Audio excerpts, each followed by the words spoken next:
সবাইকে ওয়েলকাম আমার পলিটিক্স নিয়ে বানানো 8 পর্বের ভিডিও সিরিজের তৃতীয় পর্বে।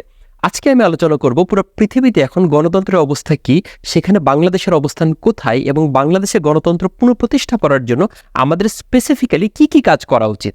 এই ভিডিওটাতে আমাকে যেখানে দেখতে পাচ্ছেন এই জায়গাটার নাম হচ্ছে এথেনিয়ান অ্যাগোরা। এটাকে বলা হয় ডেমোক্রেসির জন্মস্থান। আজ থেকে প্রায় 2500 বছর আগে প্রাচীন গ্রিসের ঠিক এই জায়গাটাতে এই ডেমোক্রেসির জন্ম হয়েছিল।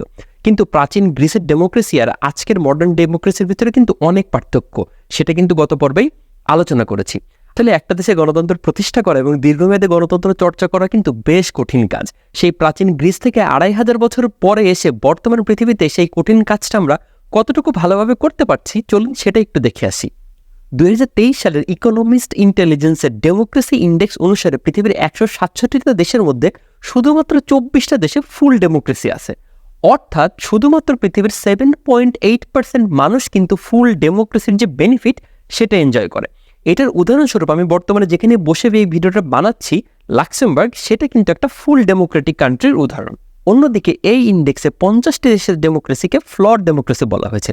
উদাহরণস্বরূপ এখানে কিন্তু আমেরিকার ডেমোক্রেসিকেও ফ্লড ডেমোক্রেসি বা ত্রুটিপূর্ণ গণতান্ত্রিক ব্যবস্থা হিসেবে দেখানো হয়েছে। এখন এই 24টি ফুল ডেমোক্রেসি এবং 50টি ফ্লড ডেমোক্রেসি একসাথে করলেও কিন্তু বিশ্বের শুধুমাত্র 74টি দেশে আমরা ডেমোক্রেসি দেখতে পাই। বাকি 95টা দেশে কিন্তু হাইব্রিড এবং অথরিটেরিয়ান শাসন ব্যবস্থা আছে বলে এই ইন্ডেক্সে দেখানো হয়েছে। 2023 সালের এই ইন্ডেক্সে কিন্তু বাংলাদেশকে একটি হাইব্রিড রেজিম হিসেবে দেখানো হয়েছে।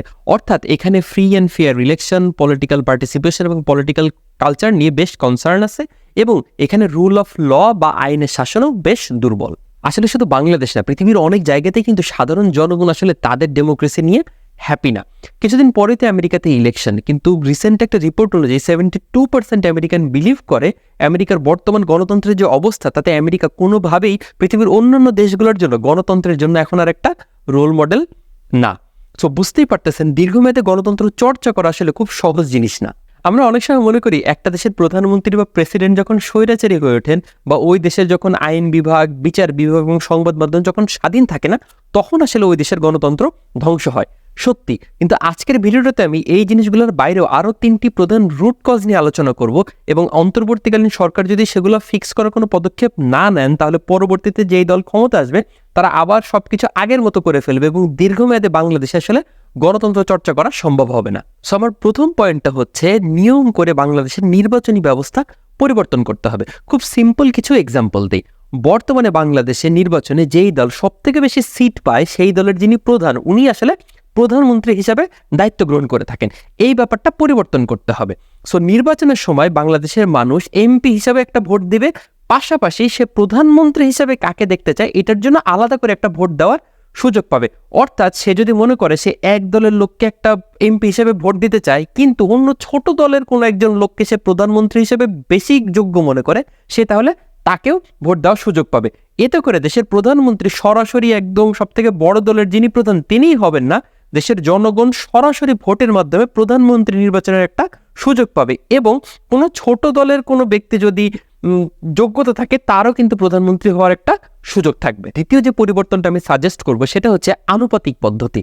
একটু চিন্তা করে দেখেন, বাংলাদেশে কিন্তু শুধু বড় 2টা বা 3টা দলই না, আরও অনেক ছোট ছোট অনেকগুলো দলও আছে, তাদের বেশ কিছু এজেন্ডাও আছে এবং সারা বাংলাদেশে হয়তো তাদের কিছু পার্সেন্টেজ অফ ভোটও আছে।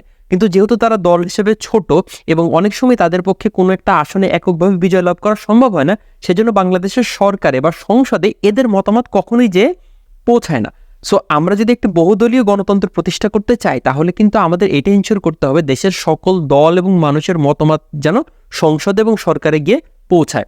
যদি আনুপাতিক পদ্ধতি চালু করা যায় তাহলে যেই দলের দেশে যত পার্সেন্ট ভোট আছে সেই দলের সংসদ এবং সরকারে তত পার্সেন্ট রিপ্রেজেন্টেশন থাকতে হবে। এতে করে ভিন্ন দল এবং ভিন্ন মতের মানুষের যে সহাবস্থান আমরা দেখতে চাই সেটা কিন্তু এনশিওর করা সম্ভব হবে। তাই আমরা সমাজের ভিতরেই শুধু যে বলবো যে আমরা ভিন্ন দল এবং ভিন্ন মতের সহাবস্থান দেখতে চাই, সেটা আসলে সংসদ থেকেই শুরু হওয়া উচিত। এখন খুব গুরুত্বপূর্ণ একটা চেঞ্জের কথা বলি, কিন্তু তার আগে একটা এক্সাম্পল দিয়ে নিই। মনে করেন আপনার এলাকায় একটা নির্বাচন হচ্ছে এবং সেই নির্বাচনে 5 জন ক্যান্ডিডেট আছেন, ক্যান্ডিডেট এ, বি, সি, ডি, ই। সাধারণ ভোটাররা সাধারণত সবথেকে বড় যে 2টা দল এ এবং বিকেই ভোট দিতে চাবে এবং তাদের ভিতরেই সাধারণত হাড্ডাহাড্ডি লড়াই হবে। কিন্তু আপনার এলাকায় কিছু ভোটার আছে যারা মনে করেন যে এ এবং বি এরা কেউই আসলে বেস্ট ক্যান্ডিডেট না, বেস্ট ক্যান্ডিডেট হচ্ছে সি। কিন্তু তারা এটাও বুঝতেছে এ পর্যায়ে তারা যদি সিকে ভোট দেয়, সি যদিও সব থেকে যোগ্য ব্যক্তি, কিন্তু সি আসলে কখনোই ভোটে জিততে পারবে না, কারণ তার তেমন পপুলারিটি নাই। কিন্তু এই মুহূর্তে যদি তারা সিকে ভোট দেয় তাহলে তাদের যে ভোটটা সেটা কিন্তু এ এবং সি এর ভিতরে স্প্লিট হয়ে যাবে, এবং এ এবং সি কেউই ভোটে জিততে পারবে না, তখন বি ভোটে জিতে যাবে। এবং তারা চায় কোনোভাবেই যেন বি ক্ষমতায় না আসে। সো খেয়াল করেন, শুধুমাত্র বিকে ক্ষমতায় আসা থেকে আটকানোর জন্য তারা কিন্তু বেস্ট যে ক্যান্ডিডেট সিকে ভোট না দিয়ে একে ভোট দিবে, তাও যাতে বি জিততে না পারে। এইটা হচ্ছে বাংলাদেশের সাধারণ ভোটারদের সাইকোলজি। তারা চায় তাদের যে পছন্দের যে ক্যান্ডিডেট সে জিততে না পারলেও তাদের যে বিপক্ষের ক্যান্ডিডেট সে যাতে কোনোভাবেই ক্ষমতায় আসতে না পারে। এখানে কিন্তু খুব একটা মজার জিনিস আছে, সেটা হচ্ছে বাংলাদেশের সাধারণ ভোটাররা কিন্তু হেরে যাবে এমন কাউকে ভোট দিতে চায় না। অর্থাৎ তারা যদি মনে করে কেউ একজন বেস্ট ক্যান্ডিডেট, কিন্তু সে যদি হেরে যাবে সেটা যদি সে নিশ্চিত হয়, তাহলে কিন্তু সে তাকে ভোট দিবে না। বাংলাদেশের সাধারণ ভোটাররা মনে করে হেরে যাবে এমন কাউকে ভোট দেওয়া মানে হচ্ছে তার ভোটটা নষ্ট করা। এটা কিন্তু বাংলাদেশে খুব এক্সপ্রেসিভলি বলা হয় যে আচ্ছা ওকে ভোট দিবেন, ওকে ভোট দেওয়া মানে হচ্ছে আমার ভোটটা নষ্ট করা। তারা সাধারণত সবসময় বিজয়ীদের সাথে থাকতে চায়। এখন এই নির্বাচনী ব্যবস্থার মেইন সমস্যাটা কোথায় সেটা একটু ক্ল্যারিফাই করি। মনে করেন ভোট নেওয়া শেষ, ভোট গণনা করা শেষ, candidate A 10,000, candidate B 9,000, candidate C 8,000, candidate D 2,000, candidate C 1,000। So চিন্তা করে দেখেন, এ কিন্তু ক্লিয়ারলি উইনার এবং সে এখান থেকে সংসদ সদস্য হয়ে সংসদে গিয়ে এই এলাকার মানুষের প্রতিনিধিত্ব করবে। কিন্তু একটু চিন্তা করে দেখেন তো, সে কি আসলে এই এলাকাকে রিপ্রেজেন্ট করে? কারণ ক্যান্ডিডেট এ পাইছে 10,000 ভোট এবং বাদবাকি সব ক্যান্ডিডেট একসাথে পাইছে 20,000 ভোট। অর্থাৎ ওই এলাকার অধিকাংশ মানুষ কিন্তু ক্যান্ডিডেট এ কে চায় নাই বা ক্যান্ডিডেট এ কে ভোট দেয় নাই, কিন্তু ক্যান্ডিডেট এ কিন্তু গিয়ে সংসদে ওই এলাকার মানুষকে রিপ্রেজেন্ট করতেছে। এই সিস্টেমটা শুধুমাত্র ত্রুটিপূর্ণই না, এই সিস্টেমটা কিন্তু বেশ অগণতান্ত্রিক। দেখেন, এই নির্বাচন ব্যবস্থায় কিন্তু আমরা অলরেডি 3টা সমস্যা পেয়ে গেলাম। অর্থাৎ মানুষ বিপক্ষ দলকে হারানোর জন্য অযোগ্য ক্যান্ডিডেটকে ভোট দিবে, কেউ যদি হেরে যাবে এমন বোঝা যায় তাহলে সে যোগ্য হলেও তাকে মানুষ ভোট দিবে না, এবং কোনো একটা এলাকার মেজরিটি সংখ্যক মানুষের ভোট না পেয়েও ওই এলাকায় একজন সংসদ সদস্য হয়ে যাচ্ছে। এই 3টা সমস্যা কিভাবে একসাথে সমাধান করা যায়? সলিউশনটা হচ্ছে মাল্টি মেম্বার সিটের পদ্ধতি চালু করতে হবে। অর্থাৎ কোনো একটা আসন থেকে শুধুমাত্র যে একজনই জয়ী হবেন এমন কোনো কথা নাই, প্রয়োজন হলে 2 থেকে 3 জন পর্যন্ত জয়ী হতে পারবেন এবং তারা সম্মিলিতভাবে ওই এলাকাকে সংসদে রিপ্রেজেন্ট করবেন। যদি এই পদ্ধতি চালু করা যায় তাহলে খুব তৃণমূল পর্যায় থেকে পাওয়ার শেয়ারিং এবং কম্প্রোমাইজিং এর যে কালচার সেটা কিন্তু চালু করা সম্ভব হবে। এই সবগুলো পরিবর্তন এনশিওর করতে পারলে জনগণও কিন্তু তার যোগ্য প্রার্থীকে ভোট দিতে পারবেন এবং তার আর কিন্তু তার ভোট নষ্ট হওয়ার ভয় থাকবে না। এরকম ছোট ছোট আরো অনেক কিছু পরিবর্তন কিন্তু করা যায়। আশা করি এই অন্তর্বর্তীকালীন সরকার সকল রাজনৈতিক দলের সাথে আলোচনার মাধ্যমে কিছু কিছু পরিবর্তন করবেন, যাতে করে আমাদের যে নির্বাচনী ব্যবস্থা সেটা আরো সুসংগত এবং গ্রহণযোগ্য হবে। নির্বাচনী ব্যবস্থার পরে দ্বিতীয় যেই কারণে একটা দেশের গণতন্ত্র এবং পলিটিক্যাল কালচার নষ্ট হয় সেটা হচ্ছে এক্সট্রিম পোলারাইজেশন। এখানে পোলারাইজেশন বলতে আমি বুঝাচ্ছি দেশের ভিতরে প্রধান রাজনৈতিক দলগুলো একটা চরম ঘৃণা রাজনীতি তৈরি করবে। অর্থাৎ তারা তাদেরকে এবং তাদের সমর্থকদেরকে ফেরেশতা হিসেবে দেখানোর জন্য অন্যান্য দল এবং তাদের সমর্থকদেরকে দেশের যে কোনো খারাপ কাজের জন্য দায়ী করবে। এখন ভয়ঙ্কর ব্যাপার হচ্ছে দেশের সাধারণ জনগণও আস্তে আস্তে এই কালচারের সাথে অভ্যস্ত হয়ে ওঠে এবং এর ফলে তারা তাদের ব্যক্তিগত জীবনেও চরম ফ্যাসিবাদী আচরণ করতে থাকে এবং নিজের অজান্তেই এই যে পোলারাইজেশন কালচার এটা আসলে প্রমোট করতে থাকে। এর ফলে দেশের একটি রাজনৈতিক দলের সমর্থকরা অন্য রাজনৈতিক দলের সমর্থকদেরকে শত্রু ভাবতে থাকে। এখন আপনি দেশের ভিতরে যদি ভোটের রাজনীতি খেয়াল করেন তাহলে দেখবেন যে সকল রাজনৈতিক দলের নেতৃবৃন্দ অন্যান্য রাজনৈতিক দলের নেতৃবৃন্দ এবং সমর্থকদেরকে অনেক বেশি অপমান করতে পারে, তার নিজের দলের সমর্থকদের ভিতরে তার জনপ্রিয়তা আস্তে আস্তে তত বাড়তে থাকে এবং সে তার জনপ্রিয়তা ধরে রাখার জন্য সে আরো বেশি অন্যান্য রাজনৈতিক দলকে অপমান করতে থাকে এবং তাদের নামে মিথ্যা কথা বলতে থাকে এবং তারা এই পোলারাইজেশন কালচারটাকে অনেক বেশি প্রমোট করতে থাকে। এবং দেশে যখন এই ধরনের কালচার চালু থাকে তখন নির্বাচনের সময় জনগণ কিন্তু সব থেকে যোগ্য প্রার্থীকে ভোট দেয় না, তারা তাদের কাছে সব থেকে যে পপুলার প্রার্থী তাকে ভোট দেয়।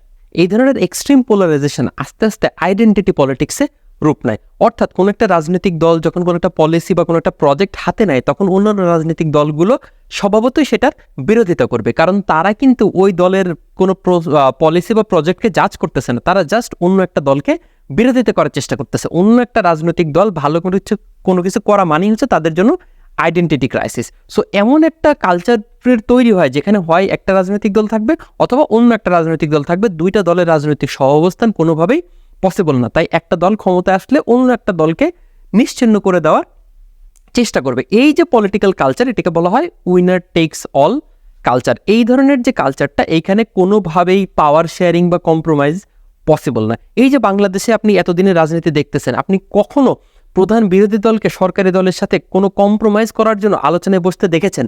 যতদিন এই কালচারটা আসলে একটা দেশের ভিতরে চালু থাকবে, ততদিন পর্যন্ত ওই দেশের পলিটিশিয়ানরা দেশের যে রিয়েল প্রবলেম সেটার উপরে ফোকাস করতে পারবে না বা ফোকাস করতে চাবেও না।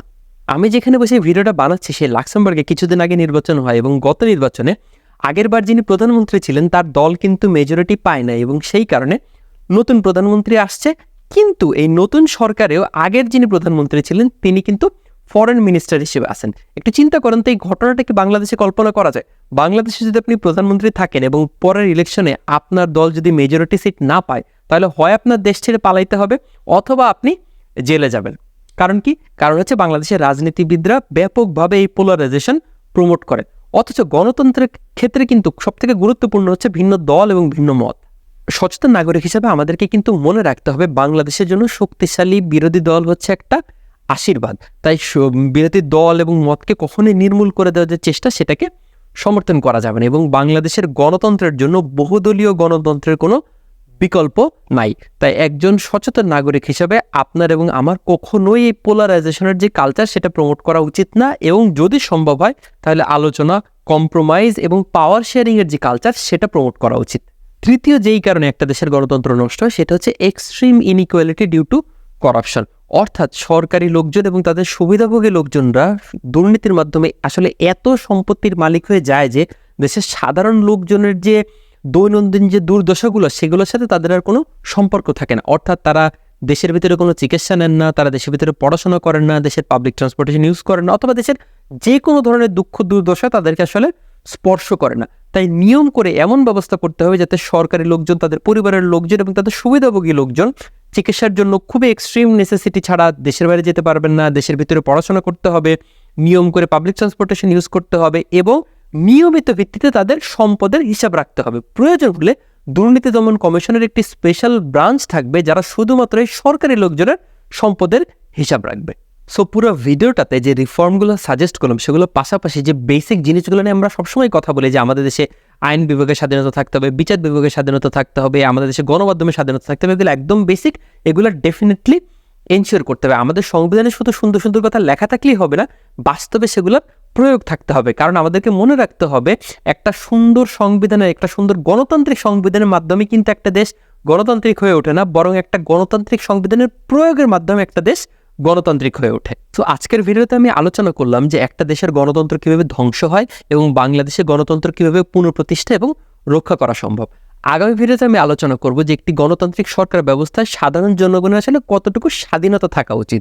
অর্থাৎ আগামী ভিডিওতে আমরা freedom of speech, freedom of expression, minority tolerance, এই জিনিসগুলো নিয়ে আলোচনা করব। দেখা হবে পরের ভিডিওতে। ভালো থাকবেন।